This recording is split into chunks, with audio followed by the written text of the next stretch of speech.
അപ്പോൾ താൽക്കാലികമായിട്ടുള്ള ഒരു ഗവൺമെന്റ് ഉണ്ടാകും ഉടനെ തന്നെ. ഉണ്ടായി കഴിഞ്ഞിട്ട് ഇത് ഒരു ശമനം ഉണ്ടാകും.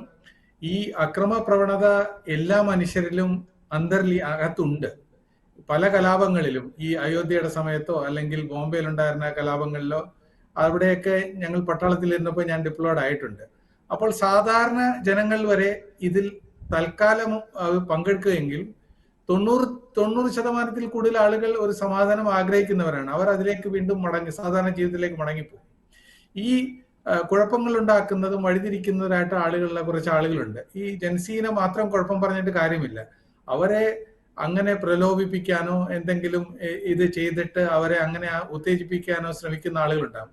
അവരെ പിടിച്ച് അവരെ അടക്കുകയാണെങ്കിൽ ഇതെല്ലാം അടങ്ങി എൻ്റെ ഒരു ആഴ്ചക്കകം ഇത് ഒരു സമാപനം ഉണ്ടാകും. ഒരു താൽക്കാലിക ഗവൺമെന്റ് അവിടെ വരും.